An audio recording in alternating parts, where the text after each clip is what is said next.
नमस्कार फ्रेंड्स, आप सभी का स्वागत है जीके बकेट स्टडी ट्यूब पर। रसायन विज्ञान की सीरीज़ में आज हम तत्वों के आवर्ती वर्गीकरण, रासायनिक संकेत, सूत्र और समीकरण संबंधित प्रश्न को देखने वाले हैं। तो चलिए स्टार्ट करते हैं और लेते हैं आज का पहला प्रश्न। आवर्ती वर्गीकरण क्या है? किसी मौलिक गुण को आधार मानकर किया गया ऐसा वर्गीकरण व्यवस्था जिसमें निश्चित अंतराल के बाद समान गुण वाले तत्व पुनः उपस्थित हो आवर्ती वर्गीकरण कहलाता है। तो इसमें आपको याद रखना है, किसी मौलिक गुण को मानकर इसमें वर्गीकरण किया जाता है और निश्चित अंतराल के बाद समान गुण वाले तत्व पुनः उपस्थित होते हैं। नेक्स्ट, तत्वों के वर्गीकरण का मुख्य उद्देश्य क्या है? तो आपको मुख्य उद्देश्य याद रखना है, समान गुण वाले तत्वों को एक वर्ग में रखकर रसायन विज्ञान के अध्ययन को सरल, सुविधाजनक और क्रमबद्ध बनाना। तो आपको यहाँ याद रखना है, समान गुण वाले जो तत्व हैं उनको एक वर्ग में रखना, वर्गीकरण का मुख्य उद्देश्य यह है। नेक्स्ट है, तत्वों के वर्गीकरण के प्रारंभिक प्रयास जैसे प्राउट की परिकल्पना, डोब्रेनर का त्रिक सिद्धांत, डूमा की सममूलक श्रेणी और न्यूलैंड्स का अष्टक नियम, इन सभी में वर्गीकरण का मुख्य आधार क्या था? तो इन सभी में आपको याद रखना है, तत्वों के परमाणु भार, यानी कि यह कॉमन फैक्टर है, इन्होंने जो वर्गीकरण किया उसमें एटॉमिक वेट। नेक्स्ट है, किस नियम के अनुसार तत्वों के भौतिक तथा रासायनिक गुण उनके परमाणु भारों के आवर्त फलन होते हैं? तो ये मेंडेलेव का जो आवर्त नियम दिया गया है उसके अनुसार यह कहा गया है कि तत्वों के जो भौतिक और रासायनिक गुण हैं उनके परमाणु भार के आवर्त फलन होते हैं। इसके अलावा आप यह याद रखें कि आधुनिक आवर्त नियम के अनुसार तत्वों के भौतिक एवं रासायनिक गुण उनकी परमाणु संख्या के आवर्त फलन होते हैं। तो यहाँ पर आधुनिक जो आवर्त नियम है उसमें परमाणु संख्या को महत्ता दी गई है और जो मेंडेलेव का आवर्त नियम है उसमें परमाणु भार को दिया गया है। तो यह आप याद रखें। नेक्स्ट है, मेंडेलेव की आवर्त सारणी में वर्ग तथा आवर्त की संख्या कितनी है? तो टोटल 9 वर्ग है और 7 आवर्त है, आपको याद रखना है, इंपॉर्टेंट प्रश्न है। उदग्र यानी कि जो वर्टिकल है कतारों को वर्ग कहा गया है और जो क्षैतिज यानी कि हॉरिजेंटल कतारों को आवर्त कहा गया है। तो यह इंपॉर्टेंट फैक्ट है, याद रखें, एग्जाम में इस तरह से प्रश्न पूछे जा सकते हैं। मेंडेलेव की आवर्त सारणी में किसका स्थान विवादपूर्ण है? तो हाइड्रोजन का स्थान थोड़ा विवादपूर्ण है, जो मेंडेलेव के द्वारा आवर्त सारणी बनाई गई है उसमें। नेक्स्ट है, मेंडेलेव की आवर्त सारणी में किन श्रेणी के तत्वों हेतु कोई स्थान नहीं था? तो मेंडेलेव ने जो आवर्त सारणी बनाई थी उसमें लेंथेनाइड और एक्टिनाइड जो तत्व हैं श्रेणी के, उनको कोई भी स्थान नहीं दिया गया है। तत्वों का आधुनिक आवर्त नियम या वर्गीकरण किस पर आधारित है? तो परमाणु संख्या पर आधारित है। इंपॉर्टेंट फैक्ट है, आपको याद रखना है, एग्जाम में यह पूछा जा सकता है कि जो आधुनिक आवर्त नियम है वह किस पर आधारित है? तो तत्व की परमाणु संख्या पर। नेक्स्ट है, किसने बताया कि तत्व के परमाणु द्रव्यमान के बजाय परमाणु संख्या अधिक आधारभूत गुण धर्म है? ये बताया था मोस्ले महोदय ने। आधुनिक आवर्त सारणी में तत्वों को किस आधार पर व्यवस्थित किया गया है? तो जो आधुनिक आवर्त सारणी बनाई गई है उसमें तत्वों के जो इलेक्ट्रॉनिक विन्यास है उसके आधार पर व्यवस्थित किया गया है। इंपॉर्टेंट प्रश्न है। अगला प्रश्न है, आधुनिक आवर्त सारणी में आवर्त तथा वर्ग की संख्या कितनी है? तो 7 आवर्त है और 18 वर्ग को समूह भी कहा जाता है, आपको ध्यान रखना है। आधुनिक आवर्त सारणी में प्रत्येक आवर्त का प्रथम सदस्य क्या होता है? तो प्रत्येक आवर्त का प्रथम सदस्य क्षार धातु होता है। इंपॉर्टेंट फैक्ट है, आपको ध्यान रखना है। आधुनिक आवर्त सारणी में पहले आवर्त का प्रथम सदस्य कौन सा तत्व है? इसमें हाइड्रोजन को रखा गया है। आधुनिक आवर्त सारणी जब आप देखेंगे तो उसका जो प्रथम सदस्य है वह हाइड्रोजन है। आधुनिक आवर्त सारणी में प्रत्येक आवर्त का अंतिम सदस्य क्या होता है? तो कोई भी निष्क्रिय गैस, तो इनर्ट गैस जो होते हैं वे आधुनिक आवर्त सारणी के अंतिम सदस्य के रूप में रहते हैं आवर्त में। तो ये आपको पहला भी याद रखना है, पहला सदस्य क्षार धातु होता है जबकि अंतिम कोई निष्क्रिय गैस होता है। आधुनिक आवर्त सारणी में किस ब्लॉक के तत्वों को संक्रमण ट्रांजिशन एलिमेंट कहा गया है? तो जो डी ब्लॉक के तत्व हैं उनको संक्रमण तत्व कहा गया है। नेक्स्ट प्रश्न है, आधुनिक आवर्त सारणी में किस ब्लॉक के तत्वों को आंतरिक संक्रमण तत्व कहा गया है? तो जो एफ ब्लॉक के तत्व हैं उन्हें आंतरिक संक्रमण ब्लॉक कहा गया है। अगला प्रश्न, आवर्त सारणी में शामिल 118 तत्वों में नवीनतम तत्व कौन सा है? तो नवीनतम तत्व जो खोजा गया है उसे आपको याद रखना है, इसका नाम है ओगेनोसॉन और इसका प्रतीक है OG। नेक्स्ट क्वेश्चन है, किसी परमाणु की वह रासायनिक प्रवृत्ति जिसके कारण वह इलेक्ट्रॉन को अपनी ओर आकर्षित करता है क्या कहलाता है? इसे विद्युत ऋणात्मकता कहा जाता है। तो इलेक्ट्रॉन को आकर्षित करने का जो गुण होता है किसी परमाणु की, वह विद्युत ऋणात्मकता उसकी कहलाती है। धातुओं की प्रवृत्ति कैसी होती है? तो धातुओं की प्रवृत्ति विद्युत धनात्मक होती है। तो यह इलेक्ट्रॉन को त्यागता है, यानी कि इलेक्ट्रॉन की जो त्यागने की प्रवृत्ति होती है उसको विद्युत धनात्मक कहते हैं, और इलेक्ट्रॉन को आकर्षित करने, ग्रहण करने की जो प्रवृत्ति है उसे विद्युत ऋणात्मकता कहते हैं। नेक्स्ट है, किसी उदासीन परमाणु में इलेक्ट्रॉन डालने पर जो ऊर्जा उत्सर्जित होती है उसे क्या कहा जाता है? तो इसे इलेक्ट्रॉन बंधुता, इलेक्ट्रॉन एफिनिटी कहा जाता है। इंपॉर्टेंट प्रश्न है। किसी उदासीन परमाणु से एक इलेक्ट्रॉन निकालने के लिए आवश्यक ऊर्जा को क्या कहा जाता है? इसे आयनन विभव की संज्ञा दी जाती है। बहुत इंपॉर्टेंट है। जो इलेक्ट्रॉन डालने पर जो ऊर्जा उत्सर्जित होती है उसे भी आपको याद रखना है, यानी कि इलेक्ट्रॉन बंधुता को, और इलेक्ट्रॉन निकलने के लिए जो आवश्यक ऊर्जा होती है उसे भी आपको याद रखना है, यानी कि आयनन विभव को याद रखना है। ये सभी प्रश्न बहुत ही इंपॉर्टेंट है और आपको ध्यान में रखना है। अगला प्रश्न है, किसी तत्व का ऑक्सीजन के साथ बना यौगिक उस तत्व का क्या कहलाता है? तो कोई भी तत्व जब ऑक्सीजन के साथ यौगिक बनाता है तो उसे उस तत्व का ऑक्साइड कहा जाता है।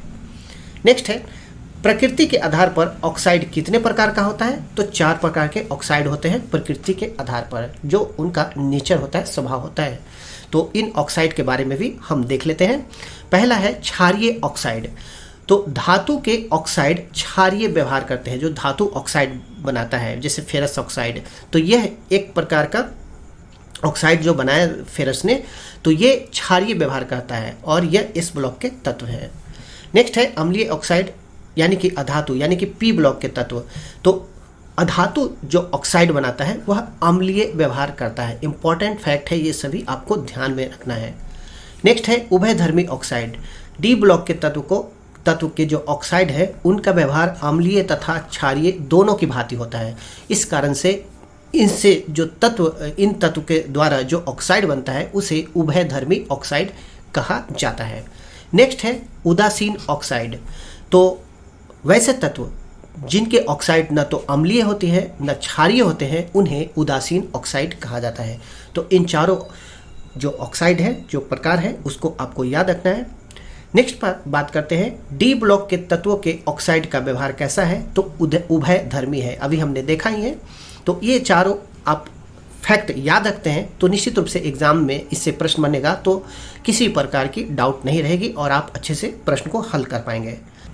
अगले प्रश्न को लेते हैं। द्वितीय आवर्त के कुछ तत्व तृतीय आवर्त के अगले समूह के तत्वों के साथ कुछ समानताएं प्रकट करते हैं, तो इनको क्या कहा जाता है? इन्हें सेतु तत्व यानी कि ब्रिज एलिमेंट कहते हैं।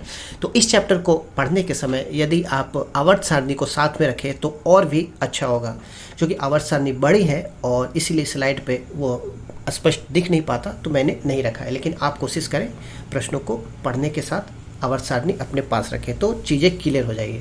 इसके अलावा आपको बता दूं कि इन सभी प्रश्नों को आप हमारे वेबसाइट पर भी जाकर पढ़ सकते हैं। अब बात करते हैं रासायनिक संकेत सूत्र और समीकरण से संबंधित जो इम्पोर्टेंट प्रश्न बनते हैं उनके बारे में। किसी तत्व के नाम को संक्षिप्त रूप में बताने हेतु प्रयुक्त अक्षर या अक्षर समूह को क्या कहा जाता है? तो इसे रासायनिक संकेत कहते हैं। जैसे कि मान लेते हैं ऑक्सीजन, तो ऑक्सीजन को हम O से व्यक्त करते हैं तो इसे रासायनिक संकेत कहा जाता है। नेक्स्ट है किसी वैज्ञानिक द्वारा दिए गए नियम के अनुसार तत्वों के संकेत के रूप में प्रकट किया जाता है। तो किस वैज्ञानिक ने यह नियम दिया था कि तत्व को संकेत के रूप में प्रकट किया जाए? तो ये देने वाले हैं वर्जीलियस। इंपॉर्टेंट प्रश्न है, आपको याद रखना है। अब बात कर लेते हैं रासायनिक सूत्र के प्रकार के बारे में। तो थोड़ी बहुत जानकारी इंपॉर्टेंट है, बेसिक सा क्वेश्चन है और आपको यह सब जानना चाहिए। बात करते हैं अणुसूत्र यानी कि मॉलिक्यूलर फार्मूला के बारे में। सबसे पहले बात करेंगे अणुसूत्र के बारे में। किसी तत्व या यौगिक के अणु में उपस्थित तत्वों के परमाणु की वास्तविक संख्या को व्यक्त करने वाला सूत्र अणुसूत्र कहलाता है, मॉलिक्यूलर फार्मूला कहलाता है। जैसे एग्जाम्पल के लिए मान लेते हैं जल का अणुसूत्र क्या है? H2O। तो यहाँ पर परमाणु की जो वास्तविक संख्या है, यानी कि हाइड्रोजन यहाँ पर 2 है और ऑक्सीजन यहाँ पर 1 है, तो परमाणु की वास्तविक संख्या जो यह सूत्र बता रहा है, तो इसे हम अणुसूत्र कहते हैं। अणुसूत्र के बाद बात करते हैं मूलानुपाती सूत्र। किसी यौगिक में उपस्थित तत्वों के परमाणु की संख्या के सरल अनुपात को व्यक्त करने वाला सूत्र। तो यहाँ पर हमें परमाणु की वास्तविक संख्या नहीं बतानी है बल्कि उनका अनुपात बताना है, तो इन्हें मूलानुपाती सूत्र कहा जाता है। जैसे कि एसिटिलीन का जो अणुसूत्र है क्या है, C2H2।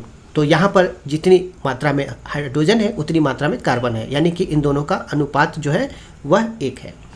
इसी के बाद बात करते हैं C6H6। तो एसिटिलीन और बेंजीन को हम CH भी लिख सकते हैं, यानी कि इनके जो सरल अनुपात है उनको हम यहाँ पर व्यक्त कर रहे हैं। तो इस प्रकार से जो सूत्र बनता है वह मूलानुपाती सूत्र कहलाता है, और इसमें जो परमाणु की वास्तविक संख्या होती है उसके बजाय सरल अनुपात को व्यक्त किया जाता है।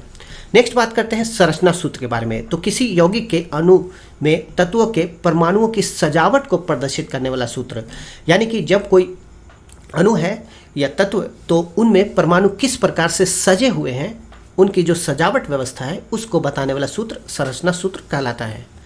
नेक्स्ट है रासायनिक संकेत किस प्रकार लिखा जाना चाहिए। तो रासायनिक संकेत जब भी हम लिखते हैं किसी भी तत्व का, तो प्रथम अक्षर जो होता है हमेशा कैपिटल में होता है और दूसरा अक्षर हमेशा स्मॉल में लिखा जाता है। जैसे कि कैल्शियम का देख सकते हैं यहाँ Ca है, Ba और में Mg, यानी कि मैगजीन का जो सूत्र है Mg यहाँ पे कैपिटल है और ये स्मॉल है।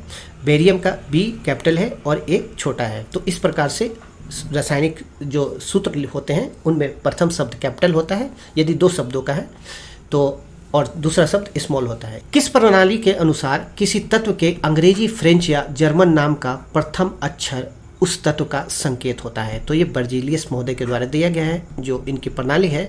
तो इनमें किसी भी तत्व का अंग्रेजी, फ्रेंच या जर्मन नाम, ये तीनों आपको याद रखना है। तो इन तीनों नाम में से किसी का भी पहला अक्षर जो होता है उस तत्व का संकेत होता है। इसके अलावा आपको याद रखना है कि कुछ तत्वों के संकेत उनके लैटिन नामों पर भी आधारित है। किसी तत्व या यौगिक के अणु को संक्षिप्त रूप में व्यक्त करने हेतु संकेतों के समूह को क्या कहा जाता है, तो रासायनिक सूत्र कहा जाता है। किसी पदार्थ का अणु सूत्र अपने मूलानुपाती सूत्र का क्या होता है, तो सरल गुणक होता है। हमने देखा अनुपातिक रूप से वहाँ पे लिखा जाता है तो वह सरल गुणक है।